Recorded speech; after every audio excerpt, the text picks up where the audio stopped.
সাধারণ মানুষের সুরক্ষায় গুম বিরোধী আন্তর্জাতিক সনদে বাংলাদেশের সই।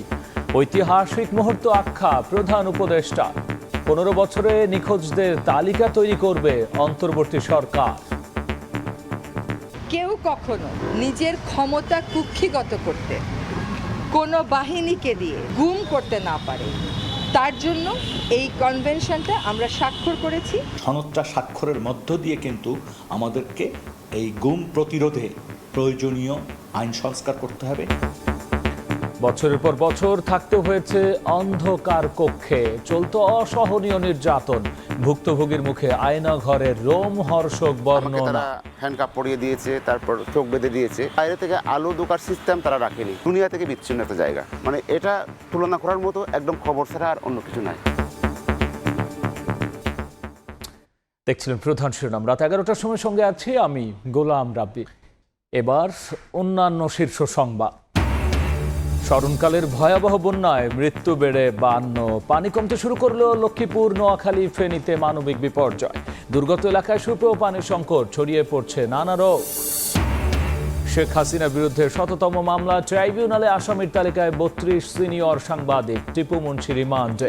সাবেক 14 মন্ত্রী এমপির দেশ ত্যাগে নিষেধাজ্ঞা। প্রধান উপদেষ্টার সঙ্গে বিএনপির বৈঠক, রাজনৈতিক সংলাপ নিয়ে ফলপ্রসূ আলোচনার দাবি মির্জা ফখরুলের। গণহত্যার বিচারে জাতিসংঘের সহযোগিতা কামনা জামায়াতের। মেগা প্রজেক্টে বাড়তি ব্যয় হয়েছে কিনা খতিয়ে দেখবে শ্বেতপত্র প্রণয়ন কমিটি। বিদেশে টাকা পাচারকারীদের শাস্তি নিশ্চিত করার দাবি ডক্টর দেবপ্রিয় ভট্টাচার্যের। এবং ক্যাপাসিটি চার্জের নামে বিদ্যুৎ খাতে ব্যাপক অনিয়ম, উৎপাদনে না থেকেও সুবিধাভোগীদের পকেটে হাজার কোটি টাকা, বলছে মূল্যায়ন বিভাগ। ক্রয় প্রক্রিয়া তো লুট $100 কোটি।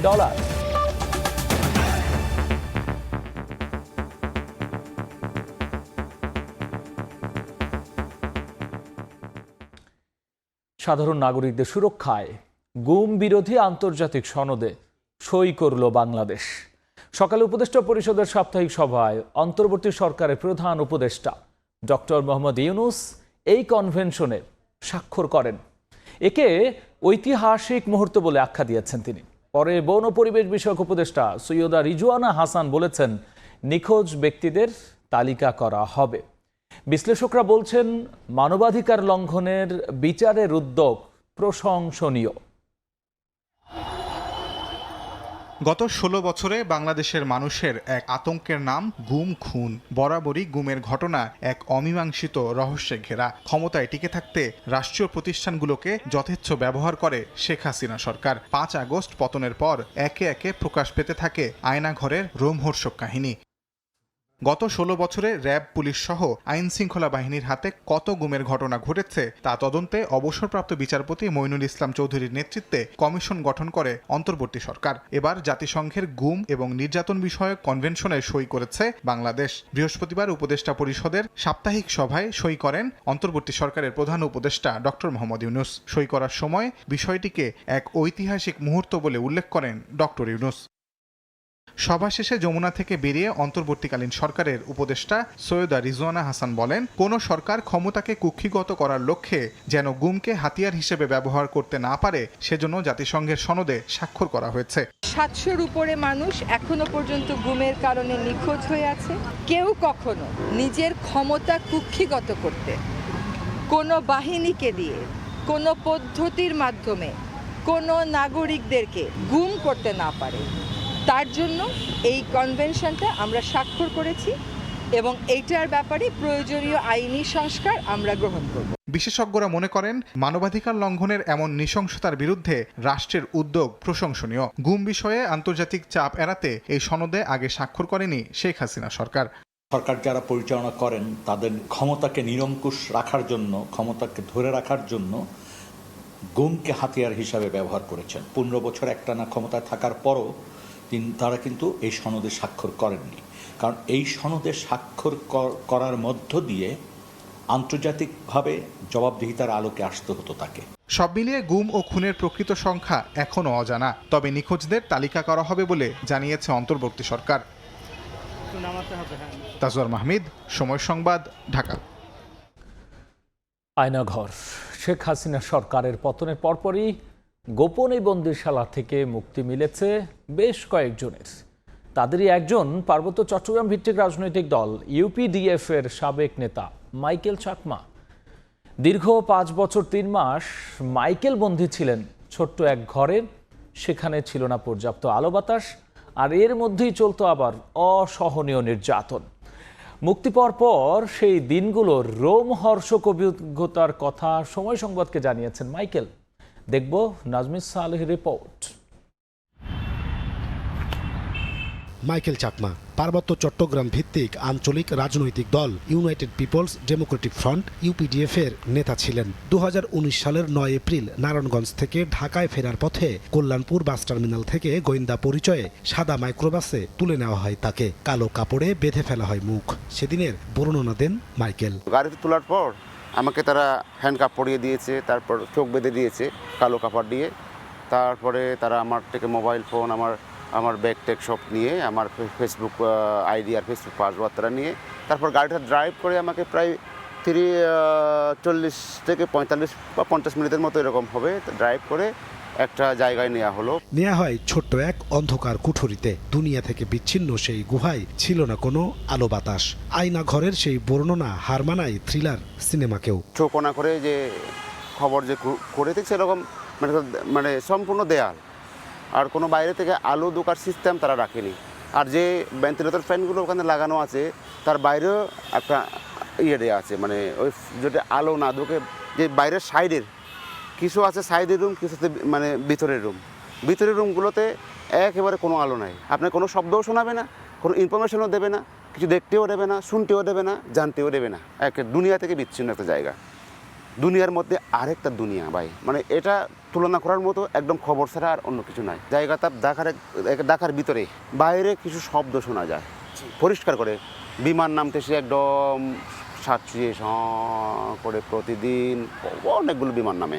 দীর্ঘদিন নিখোঁজ থাকায় শেষকৃত্যানুষ্ঠানও সম্পন্ন করেন মাইকেলের পরিবার। তিনি জানান, আয়না ঘর নামক বন্দিশালায় অসংখ্য মানুষকে দেখেছেন তিনি। বিভিন্ন বয়সের লোক, হয়তো কিছু কোনো মানুষের লোক বয়স একটু কম, কোনো বয়সে একটু মাঝারি, কোনো একটু বয়স্ক লোক রয়েছে, একদম চুলদারি পেয়ে গেছে। কয়েকশো লোক এরকম হবে আমার মনে হয়। যারা আমি ছিলাম যেমন 104 নাম্বার রুমে, 113 নাম্বার রুমে, 116 নাম্বার রুমে, এরকম আমার মানে দেখেছি আমি। তারপরে ওখানে কয়েকশো রুম আছে ওখানে।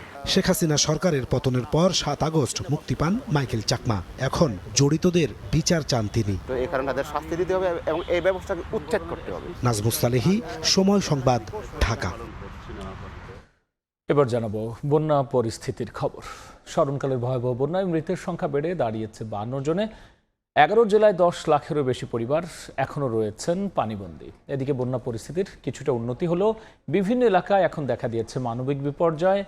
খাদ্য ও বিশুদ্ধ পানির সংকট সেখানে চরমে, আর দেখা দিয়েছে নানা রোগবালাই। কোথাও কোথাও পানি নামতে শুরু করায় দৃশ্যমান হচ্ছে ক্ষয়ক্ষতির পরিমাণ। ভারতের উজান থেকে নেমে আসা পাহাড়ি ঢলে কুমিল্লার গোমতী নদীর পানি বেড়ে বুড়িচঙ্গে বাঁধ ভেঙে হু হু করে লোকালয়ে প্রবেশ করে। একই সঙ্গে ফেনীর বন্যার পানিও যোগ হয়। এতে জেলার 17টি উপজেলার মধ্যে 14টি প্লাবিত হয়। সপ্তাহখানেক ধরে প্রায় 12 লাখ মানুষ পানিবন্দী হয়ে আছেন। বানের পানিতে এখন পর্যন্ত জেলায় 15 জনের মৃত্যু হয়। কয়েকদিনের টানা বৃষ্টি ও বৈরী আবহাওয়ার পর বৃহস্পতিবার নোয়াখালীতে ঝলমলে রোদ উঠলেও বন্যা পরিস্থিতির এখনও উন্নতি হয়নি। জেলার 1069টি আশ্রয়কেন্দ্রে 2,20,000 মানুষ আশ্রয় নিলেও প্রত্যন্ত এলাকা পানিতে তলিয়ে পানিবন্দী হয়ে আছেন 20 লাখের বেশি মানুষ। খাদ্য ও বিশুদ্ধ পানির সংকট চরমে, দেখা দিয়েছে নানা রোগ। প্রভাবশালী প্রশাসনের সহায়তায় অবৈধভাবে খাল দখলে পানি সহজেই নামছে না বলে অভিযোগ এলাকাবাসীর। রাঙ্গামাটিতে কমতে শুরু করেছে বানের পানি, দৃশ্যমান হচ্ছে ক্ষয়ক্ষতির পরিমাণ। এবারে বন্যায় বেশি ক্ষতিগ্রস্ত হয় কৃষি ও মৎস্য খাত। কৃষি বিভাগের তথ্য বলছে, জেলায় তলিয়ে গেছে 2100 হেক্টর ফসলি জমি, যার আর্থিক ক্ষতি প্রায় 44 কোটি টাকা। 100 পুকুর সহ মোট প্রায় 130 হেক্টর জমির মাছ বানের পানিতে ভেসে গেছে, সেখানে ক্ষতির পরিমাণ প্রায় 2 কোটি টাকা। ভারতের ত্রিপুরা রাজ্যের আকস্মিক পাহাড়ি ঢলে প্লাবিত হয় ব্রাহ্মণবাড়িয়ার সীমান্তবর্তী উপজেলা কসবা এবং আখাউড়ার 73টি গ্রাম। এতে আখাউড়া উপজেলার তীব্র স্রোতে 430টি পুকুরের মাছ ভেসে যায়। পাহাড়ি ঢলে প্রাণ হারায় বিভিন্ন খামারের 65টি গরু, 95টি ছাগল, 15টি ভেড়া এবং বিভিন্ন খামারে থাকা 6000-এরও বেশি হাঁস মুরগি। এছাড়াও 19 কিলোমিটার কাঁচা রাস্তা এবং 6 কিলোমিটার আধা পাকা সড়ক সহ 11টি ব্রিজ কালভার্ট ক্ষতিগ্রস্ত হয়। এছাড়াও কসবা উপজেলাতেও ব্যাপক ক্ষয়ক্ষতি হয়। হাঁস মুরগি, মাছের খামার ভেসে যাওয়া সহ 25 কিলোমিটার কাঁচা সড়ক এবং 20 কিলোমিটার কিলোমিটার আধা ফাঁকা সড়ক ক্ষতিগ্রস্ত হয়।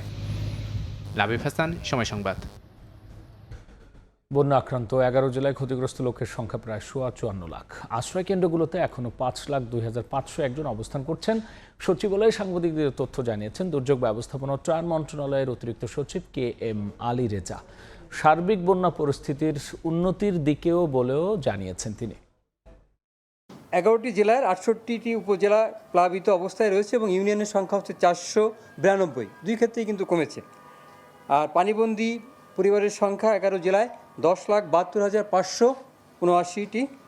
ক্ষতিগ্রস্ত লোক সংখ্যা হচ্ছে 54,80,463। মৃতের সংখ্যা হচ্ছে 52 জন। বদলে যাওয়া বাংলাদেশের এক অনন্য চিত্র যেন TSC। অষ্টম দিনেও নগদ অর্থসহ ত্রাণ সামগ্রী নিয়ে ভিড় জমাচ্ছেন সাধারণ মানুষ। অংশ নিচ্ছে বিভিন্ন প্রতিষ্ঠান, সংস্থা ও জেলার সংগঠনগুলো। দেশে বন্যা হলেই ত্রাণের জন্য হাহাকার, না পাওয়ার আক্ষেপ, এমন চিত্র বহু দেখেছে বাংলাদেশ। তবে এবারের চিত্র ভিন্ন। বন্যা কবলিতদের সহায়তায় এগিয়ে এসেছে সব শ্রেণী পেশার মানুষ। বৈষম্য বিরোধী ছাত্র আন্দোলনের গণত্রাণ কর্মসূচির অষ্টম দিনেও নগদ অর্থসহ ত্রাণ সামগ্রী নিয়ে ঢাকা বিশ্ববিদ্যালয়ের TSC-তে ফিট করছেন সাধারণ মানুষ। উদ্দেশ্য সবাই একসঙ্গে চলমান দুর্যোগ মোকাবেলার। যার তৌফিক আপনারা এখানে শরীক হন, পাশে দাঁড়ান, সহযোগিতা করেন। এই ছাত্রছাত্রীদের জন্য আমি যা শুনলাম স্বর্ণাক্ষরে পৃথিবীতে লেখা থাকবে। ভবিষ্যতে ইনশাল্লাহ আমরা তাদের মাধ্যমে দেশকে আরো সুন্দরভাবে দেখতে চাই। সাতক্ষীরা থেকে কম দামে জিনিসপত্র আমরা ট্রাকে করে এখানে লোড করে নিয়ে আসি এবং তাদের হাতে সকালে আমরা হস্তান্তর করি। সবার জন্য কিছু কাপড় নিয়ে আসছি, প্রায় 24 কার্টুন কাপড়, 1500 লোকের বিভিন্ন রকম শার্ট আছে। বৃহস্পতিবার ব্যক্তি উদ্যোগের পাশাপাশি ত্রাণ নিয়ে হাজির হচ্ছে বিভিন্ন স্কুল, কলেজ, সংস্থা ও প্রতিষ্ঠান। বিষয়টি ছুঁয়ে গেছে বিদেশিদের হৃদয়েও। বিদ্যুৎ বিচ্ছিন্ন এলাকার জন্য চায়না প্রতিষ্ঠান নিয়ে এসেছে 10টি solar panel. Really high and many people are homeless, so we have responsibility to help Bangladesh people. 10 set solar panel এবং 10 সেট সোলার লাইট নিয়ে আসছে আর কি এখানে দেওয়ার জন্য। ত্রাণ সংগ্রহ করা শিক্ষার্থীরা বলছেন বর্তমান পরিস্থিতিতে প্রয়োজন গণরান্নার জন্য ভারী খাবারের বাজার। গণরান্না কর্মসূচি যেটি ঘোষণা করেছি সেটি গতকাল থেকে মূলত শুরু হয়েছে। কুমিল্লায় কয়েকটা স্পটে আমরা সেটি শুরু করেছি, কয়েকটি গাড়ি আমাদের গিয়েছে। তো আমরা এখন যেটি করতে যাচ্ছি আসলে গণরান্না কর্মসূচিটি আসলে চালিয়ে নিতে যাচ্ছি। বন্যা পরিস্থিতি স্বাভাবিক হওয়া পর্যন্ত ত্রাণ সংগ্রহ চলবে বলে জানিয়েছেন শিক্ষার্থীরা। মনির হোসাইন, সময় সংবাদ, ঢাকা। মেডিকেল টিম গঠনের মাধ্যমে বন্যার্তদের চিকিৎসা সেবা দেওয়া হচ্ছে বলে জানিয়েছে বৈষম্য বিরোধী ছাত্র আন্দোলনের মেডিকেল টিম। তবে কেন্দ্রীয়ভাবে যে সহযোগিতা করা হচ্ছে সেই তুলনায় কিছু কিছু জেলায় স্থানীয় প্রশাসনের সহযোগিতা কিছুটা কম বলে দাবি তাদের। সন্ধ্যায় ঢাকা বিশ্ববিদ্যালয়ের সাংবাদিক সমিতিতে বৈষম্য বিরোধী ছাত্র আন্দোলনের প্রেস ব্রিফিংয়ে একথা উঠে আসে। আমরা ওষুধগুলোকে যখন আমরা এখানে আনি, আমাদের ডেডিকেটেড রুম আছে। সাধারণ ত্রাণের সাথে কোনো ওষুধ যায় না। ওষুধগুলোকে সর্টিংয়ের জন্য আমাদের ঢাকা মেডিকেল কলেজের কয়েকজন স্বেচ্ছাসেবক দায়িত্ব নিয়ে কাজটা করেছেন এবং জেনেরিক নামের ভিত্তিতে আমরা ওষুধগুলোকে বিভিন্ন জায়গায় রাখি। আর যখনই আমাদের মেডিকেল টিম যায় ওইখানে ডাক্তাররাই বলে যে আমাদের কত পিস লাগবে, আমরা যা সেটা বের করে দেই। আমাদের কোনো ওষুধ কোনো ব্যক্তির হাতে বা কোনো সংগঠনের হাতে যাচ্ছে না, শুধুমাত্র আমাদের মেডিকেল টিমের কাছেই আমাদের সব ওষুধগুলো যাচ্ছে। আমাদের এখানে আগ্রহী ডাক্তারদের সংখ্যা অনেক বেশি এবং এত বেশি যে আমরা আসলে সবাইকে সুযোগ দিতে পারছি না। অনেকে আসলে কষ্ট পাচ্ছেন যে কেন আমরা আসলে তাদেরকে পাঠাচ্ছি না। তো প্রত্যেক ডাক্তারদের কাছেই আমরা অনেক বেশি কৃতজ্ঞ। শেখ হাসিনা, ওবায়দুল কাদের সহ 52 জনের বিরুদ্ধে আরও একটি মামলা হয়েছে আন্তর্জাতিক অপরাধ ট্রাইব্যুনালে। এ নিয়ে সাবেক প্রধানমন্ত্রীর বিরুদ্ধে 100তম মামলা হলো। নতুন মামলায় আসামির তালিকা রয়েছেন 32 জন সিনিয়র সাংবাদিক। 5 আগস্ট রাজধানীর শ্যামলের রিং রোডে গুলিতে নিহত কলেজ শিক্ষার্থী নাসিব হাসান রিয়ানের বাবা বৃহস্পতিবার এই অভিযোগ দায়ের করেন। অভিযুক্তের তালিকায় আরও রয়েছেন অধ্যাপক জাফর ইকবাল, মেজবা কামাল এবং অবসরপ্রাপ্ত বিচারপতি শামসুদ্দিন চৌধুরী মানিক। দুনিয়াতে আমি বিচারের জন্য আমার বাবা কোথাও ফরিয়াদ করিনি, তাই আজকে আমি দেশবাসীর কাছে, জাতির কাছে এই বিচারের জন্য আমি শরণাপন্ন হয়েছি। গত 5 আগস্ট শেখ হাসিনা সরকারের পতনের দিনে পুলিশের গুলিতে নিহত হন কলেজ শিক্ষার্থী নাসিব হাসান রিয়ান। ছেলে হত্যার বিচার চেয়ে আদালতে কাঁদলেন সরকারি চাকরিজীবী বাবা। রাত বুকে এখানে গুলি করে, এখানে গুলি ভেদ করে পিছন দিকে বাইর হয়ে যায়, তার মাথায় এই ঠিক কানের নিচে এখানে গুলি করে, এখান থেকে গুলি ভেদ করে বাইর হয়ে যায়। এবং আরেকটা গুলি ডাইন সাইডে বুকের ডাইন পাথর দিয়ে বেরিয়ে ভিতর দিয়ে বেরোয় না, ওটা হলো ছিঁড়ে উপরের দিক দিয়ে বাইরে হয়ে যায়। অন্যায়কারী অন্যায় সহকারী উভয় অপরাধী। আমি তার বাবা হিসেবে আমি যদি আজকের এই বিচারটার দাবি না করি তাহলে কাল কিয়ামতের ময়দানে আমাকে সে আসামির কাঠগড়ায় দাঁড় করাবে। বৃহস্পতিবার রিয়ান হত্যার ঘটনায় আন্তর্জাতিক অপরাধ ট্রাইব্যুনালের তদন্ত সংস্থায় 52 জনকে অভিযুক্ত করে মামলা হয়েছে। এই মামলায় প্রধান আসামি করা হয়েছে শেখ হাসিনা, ওবায়দুল কাদের, সাবেক স্বরাষ্ট্রমন্ত্রী আসাদুজ্জামান খান কামাল সহ তৎকালীন মন্ত্রিসভা এবং পুলিশের ঊর্ধ্বতন বেশ কয়েকজনকে। মানবতা বিরোধী অপরাধ বা গণহত্যার ক্ষেত্রে যদি কেউ উস্কানি দেয় অথবা সহায়তা করে, তাহলে তারা কিন্তু মূল অপরাধীরা যে শাস্তি পাবে, এই উস্কানিদাতারাও একই শাস্তি পাবে। 3 আগস্ট প্রধানমন্ত্রীর সঙ্গে বৈঠক করে আন্দোলনে দমন পীড়ন চালানোর উস্কানি দেয় আসামির তালিকায় রাখা হয়েছে শ্যামল দত্ত, ফরিদা ইয়াসমিন, ইকবাল সোবহান চৌধুরী সহ 2 ডজনেরও বেশি সিনিয়র সাংবাদিককে। এছাড়া অধ্যাপক জাফর ইকবাল, মেজবা কামাল, নিঝুম মজুমদার এবং অবসরপ্রাপ্ত বিচারপতি শামসুদ্দিন চৌধুরীকেও রাখা হয়েছে আসামির তালিকায়। আইনজীবী জানান, তদন্তে অভিযোগ প্রমাণিত না হলে বাদ যাবে আসামির তালিকা থেকে। বেশ কয়েকজন সাংবাদিকের প্রশ্নে প্রধানমন্ত্রী উত্তেজিত হয়ে এই ছাত্র জনতাকে, আন্দোলনরত ছাত্র জনতাকে রাজাকারের বাচ্চা, রাজাকারের নাতিপুতি এই জাতীয় কথাবার্তা বলে তাদের উপরে গণহত্যা চালানোর জন্য উনি উস্কানি দেন। সে কারণে সে সকল সাংবাদিক, মিডিয়াকর্মী এবং সুশীলদেরকেও এই মামলা আসামি করা হয়েছে। ছাত্র জনতার আন্দোলনে গণহত্যা এবং হেফাজতের শাপলা চত্বরের গণহত্যার তদন্ত চেয়ে এখন পর্যন্ত আন্তর্জাতিক অপরাধ ট্রাইব্যুনালের তদন্ত সংস্থায় অভিযোগ জমা পড়েছে 8টি। আফজাল হোসেন, সময় সংবাদ, ঢাকা। সাবেক বাণিজ্যমন্ত্রী টিপু মুন্সির 4 দিনের রিমান্ড মঞ্জুর করেছেন আদালত। রাজধানী বাড্ডায় সুমন শিকদার হত্যা মামলার আসামি হিসেবে বিকেলে তাকে ঢাকার সিএমএম আদালতে আনা হলে এই রায় দেন আদালত। একই মামলায় সকালে সালমান এফ রহমান ও আনিসুল হককে আদালতে আনা হলে তাদের 5 দিনের রিমান্ড মঞ্জুর করেন আদালত। এছাড়াও আদাবরে পোশাক শ্রমিক রুবেল হত্যা মামলায় সাবেক এমপি সাদেক খান ও সাবেক সেনা কর্মকর্তা জিয়াউল আহসানেরও 5 দিনের রিমান্ড মঞ্জুর করেছেন আদালত।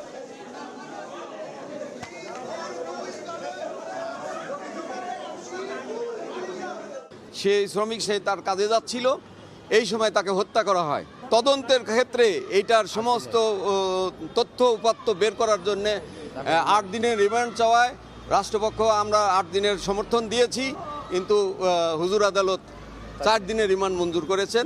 এই মামলায় ঘটনার স্থলে আমার আসামি উপস্থিত ছিলেন না এবং এই ঘটনা সম্পর্কে উনি কিছুই জানতেন না। শুধু সন্দেহজনকভাবে এই মামলায় গ্রেপ্তার করা হয়েছে।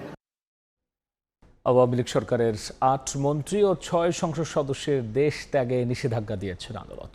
ঢাকা মহানগর দায়রা জজ আদালতের বিচারক দুদকের আবেদনের পরিপ্রেক্ষিতে আদেশ দেন। মন্ত্রীরা হলেন সাবেক স্বাস্থ্যমন্ত্রী জাহিদ মালেক, সাবেক 2 শিক্ষামন্ত্রী ডাক্তার দীপু মনি এবং মহিবুল হাসান চৌধুরী, সাবেক খাদ্যমন্ত্রী সাধন চন্দ্র মজুমদার, সাবেক শিল্পমন্ত্রী নুরুল মজিদ মাহমুদ হুমায়ুন, সাবেক শিল্পমন্ত্রী কামাল আহমেদ মজুমদার, সাবেক মন্ত্রী শাহজাহান খান ও সাবেক মন্ত্রী কামরুল ইসলাম।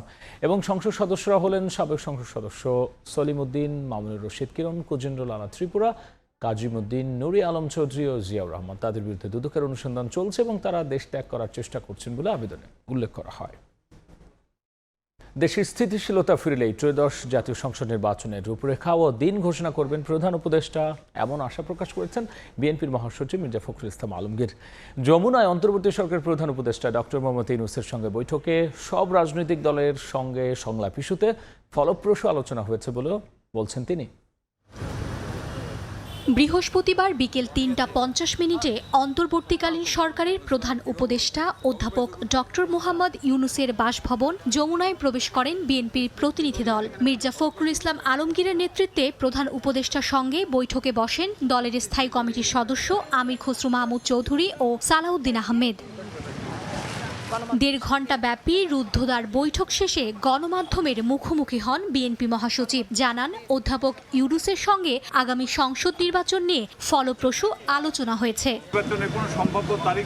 না, আমরা কোনো তারিখ বলিনি, ওর প্রয়োজনে ওনারই তো তারিখ বলবেন। ফলপ্রসূ আলোচনা হয়েছে, খুব দ্রুত তারা একটা স্টেবল অবস্থায় নিয়ে আসতে পারবেন এবং একই সঙ্গে তারা একটা নির্বাচনের দিকেও যেতে পারবেন এবং প্রয়োজনীয় সংস্কারসমূহ তারা পূরণ করবেন বলে আমরা বিশ্বাস করি। দেশের সার্বিক পরিস্থিতি নিয়ে অন্তর্বর্তীকালীন সরকারের প্রধান উপদেষ্টার সঙ্গে রাজনৈতিক দলগুলোর সংলাপের বিষয়েও আশা প্রকাশ করেন মির্জা ফখরুল ইসলাম আলমগীর। রাজনৈতিক দলগুলোর সঙ্গে আলোচনা হবে পর্যায়ক্রমে।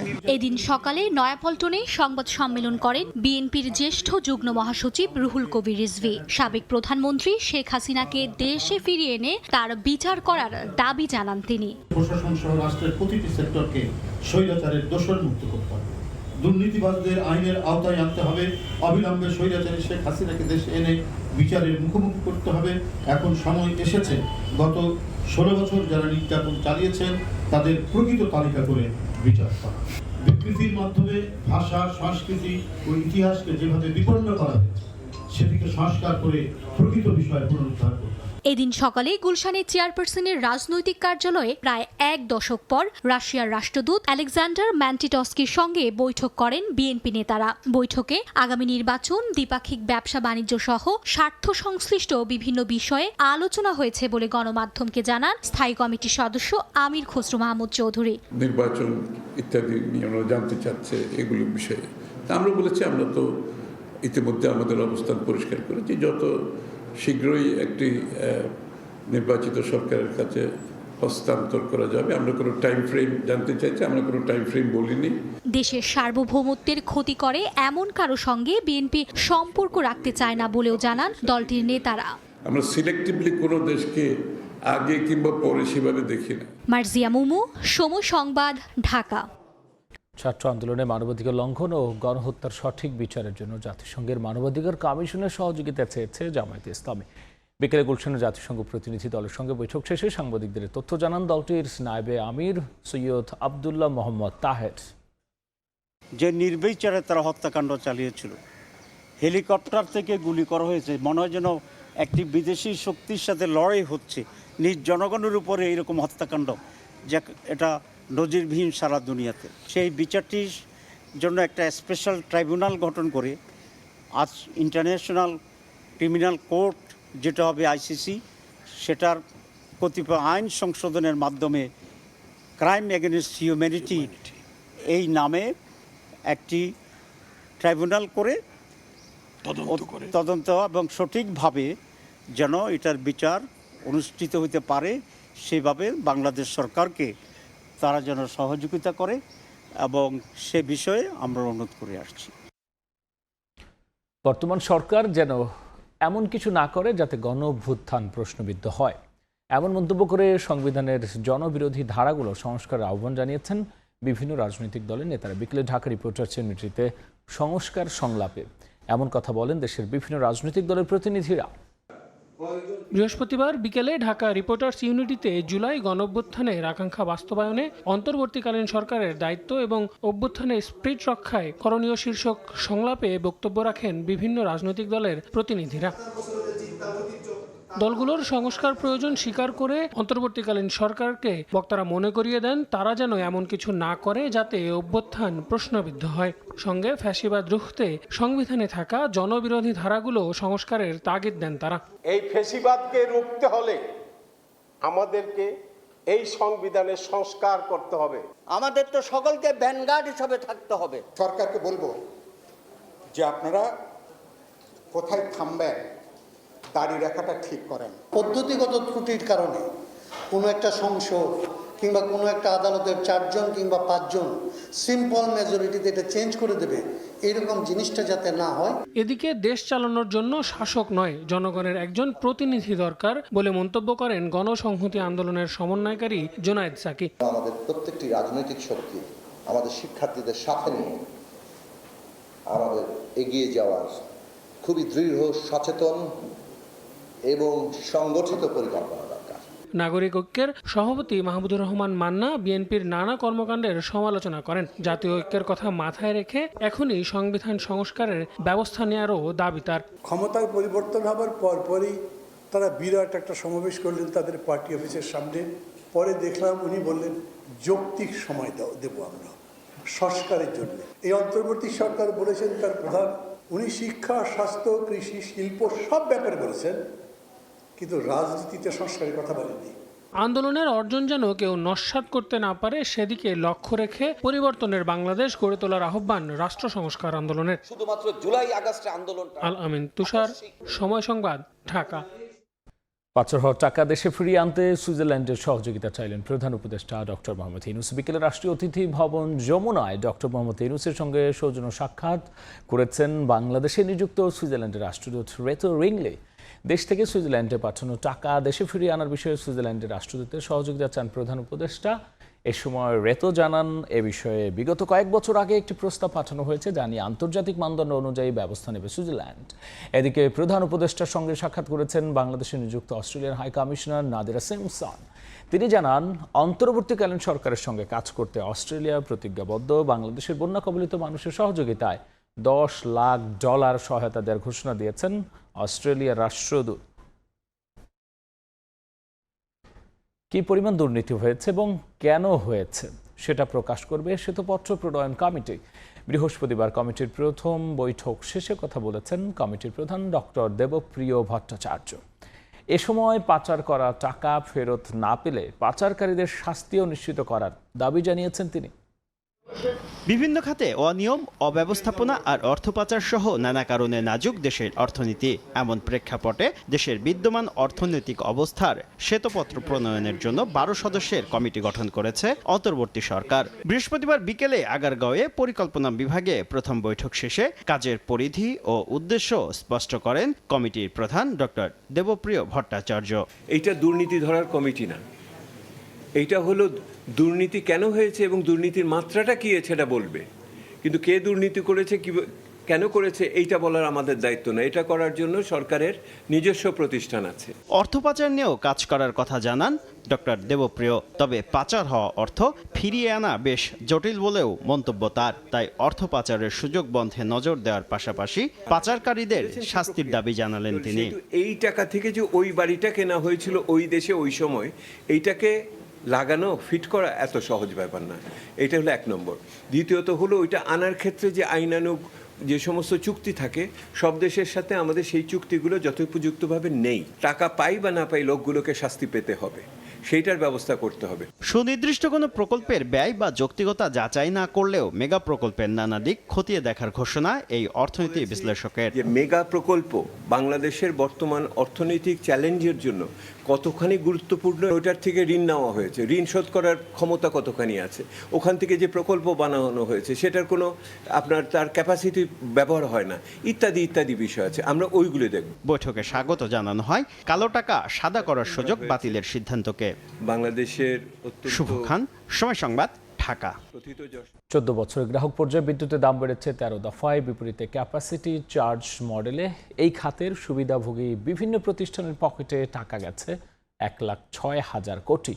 এমন তথ্য উঠে এসেছে সরকারের বাস্তবায়ন পরিবীক্ষণ ও মূল্যায়ন বিভাগ IMEDর প্রতিবেদনে। ফারুক রবিনের রিপোর্ট। 2010 সালের শুরুতে গ্রাহক পর্যায়ে বিদ্যুতের ইউনিট প্রতি গড় দাম যেখানে ছিল 3 টাকা 73 পয়সা, বর্তমানে তা ঠেকেছে 8 টাকা 95 পয়সায়। অর্থাৎ 14 বছরে ভোক্তা পর্যায়ে দাম বাড়ে 140%। প্রশ্ন আসছে, বিদ্যুতের এ দাম বৃদ্ধি কি অনিবার্য ছিল নাকি লুটপাটের নীল নকশা? 14 বছরে গ্রাহক পর্যায়ে 13 বার বিদ্যুতের দাম বৃদ্ধির পেছনে দুর্নীতির মহোৎসবকে দায়ী করেন অনেকে। বিদ্যুৎ উৎপাদন সক্ষমতা প্রসঙ্গে আসা যাক। বিদ্যুৎ উৎপাদন আর উৎপাদন সক্ষমতা এ দুয়ের মধ্যে আদর্শ ফারাক বিবেচনা করা হয় 10 থেকে 20%। কিন্তু দেশে উৎপাদন সক্ষমতা গড়ে তোলা হয়েছে অস্বাভাবিক হারে, যা গ্রীষ্মে গড়পড়ত উৎপাদনের তুলনায় দ্বিগুণ আর শীতে স্বাভাবিক উৎপাদনের 3 গুণ। আর এখানেই যত শুভঙ্করের ফাঁকি। উৎপাদনে নেই, তারপরও অলস বসিয়ে পরিশোধ করা হচ্ছে বিদ্যুৎ কেন্দ্রগুলোর ভাড়া বা ক্যাপাসিটি চার্জ, যাকে লুটেরা মডেল হিসেবে আখ্যা দেওয়া হয় সরকারি প্রতিষ্ঠান IMEDর এক প্রতিবেদনে। আর এই মডেলে গত 14 বছরে সুবিধাভোগী বিভিন্ন প্রতিষ্ঠানের পকেটে গেছে 1,06,000 কোটি টাকা। বিদ্যুৎ খাত উন্নয়নের নামে যে অলিগার্ক শ্রেণী তৈরি হয়েছে, তারা অবাধে লুণ্ঠন করেছে। সে উন্নয়ন আলটিমেটলি তো উন্নয়ন ছিল না, লুণ্ঠন ছিল।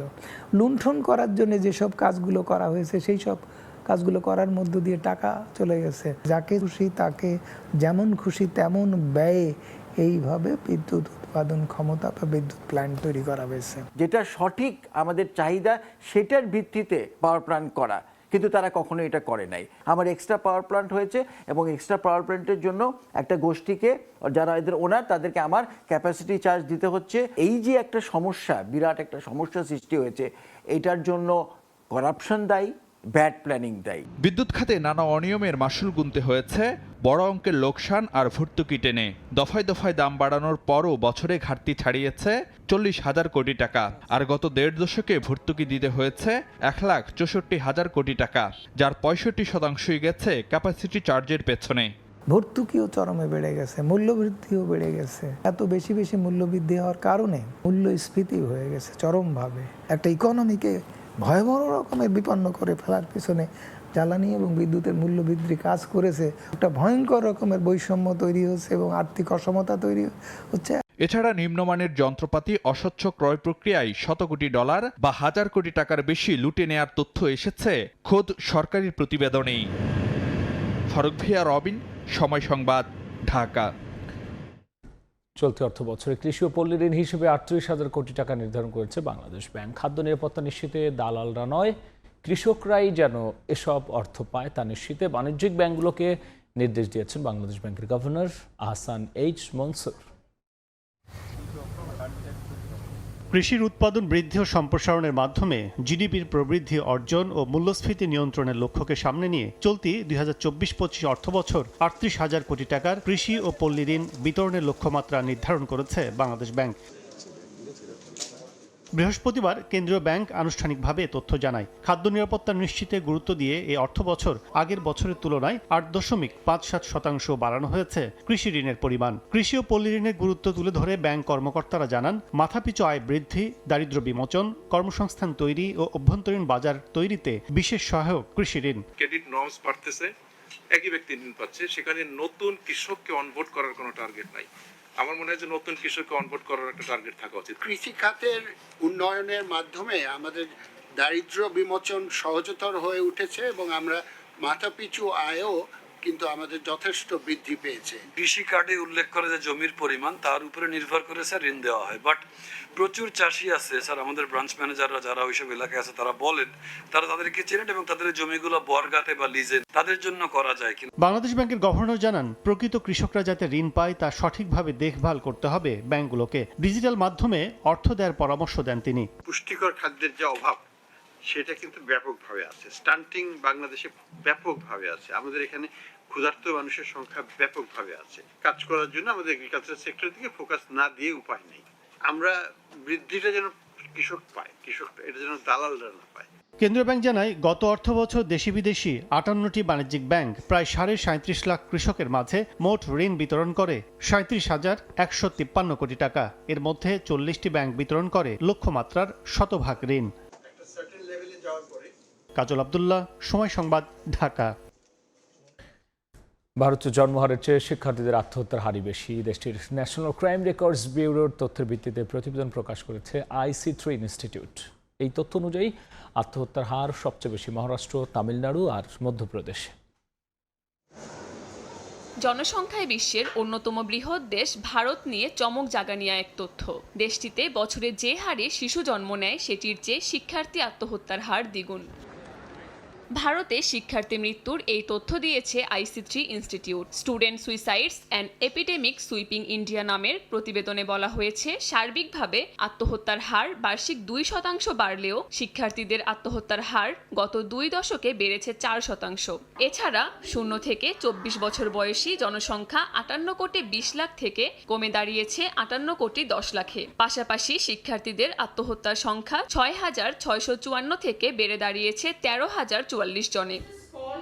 2021 থেকে 2022 সালের মধ্যে পুরুষ শিক্ষার্থীদের আত্মহত্যার হার কমেছে 6%। অন্যদিকে এই সময়ে 7% বেড়েছে নারী শিক্ষার্থীদের আত্মহত্যার হার। প্রতিবেদন অনুযায়ী মহারাষ্ট্র, তামিলনাড়ু ও মধ্যপ্রদেশ রাজ্যগুলোতে আত্মহত্যার হার সবচেয়ে বেশি, যা ভারতের মোট শিক্ষার্থী আত্মহত্যার 1/3।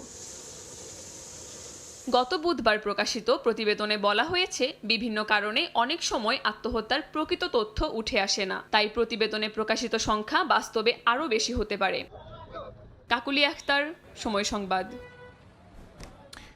এই ছিল আমার কাছে থাকা দেশ বিদেশের খবর।